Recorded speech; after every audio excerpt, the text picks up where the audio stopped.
Lo pasti udah denger berita rame soal kader Nasdem yang rame-rame datengin kantor Tempo gara-gara nggak terima sama cover majalah yang katanya nyenggol citra partai mereka. Gua nggak mau langsung bilang siapa bener siapa salah. Tapi aksi kayak begini tuh vibes-nya udah kayak drama politik prime time. Rame, heboh, dan bikin netizen makin kepo. Di balik ribut-ribut itu, sebenarnya yang lebih penting bukan soal siapa yang paling tersinggung, tapi soal gimana sih cara kita nyikapin kebebasan pers, persepsi publik, dan batas antara aksi protes sama intimidasi. Ceritanya begini, Tempo yang dikenal dengan jurnalisme tajam dan sampoy berani, menerbitkan edisi dengan sampul depan yang dianggap kader Nasdem menyinggung, atau setidaknya merusak citra mereka. Alih-alih menanggapi secara formal, para kader memilih turun tangan langsung, mendatangi kantor Tempo secara massal, membawa spanduk, menuntut penjelasan. Mari mundur beberapa tahun ke belakang ke kasus serupa. Pada 2017, pendukung seorang politisi nasional menggelar aksi di kantor sebuah harian ternama terkait editorial yang tak mengenakan. Mirip dengan insiden Nasdem, protesnya riuh, emosional, dan ramai diberitakan.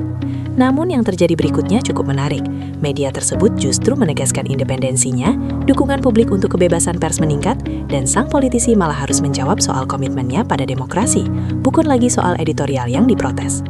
Pelajarannya, upaya menekan pers seringkali berbalik arah, justru menarik perhatian lebih besar ke isu tersebut dan memunculkan pertanyaan soal toleransi terhadap kritik.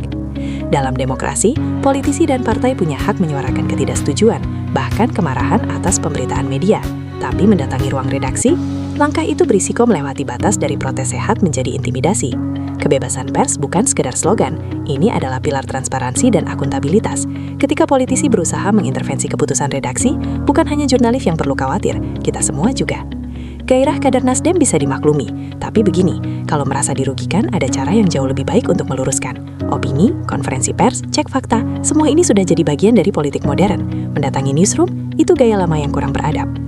Di era media sosial, setiap tindakan bisa meluas kemana-mana. Respon terbaik untuk sampul kritis adalah argumen yang lebih kuat, bukan tindakan yang lebih keras. Pada akhirnya, pengadilan opini publik selalu berjalan dan jarang berpihak pada mereka yang menggunakan intimidasi. Singkatnya, protes, debat, tidak setuju, tapi tinggalkan intimidasi. Demokrasi akan lebih kokoh jika media dan politisi tahu batasnya dan saling menghormati.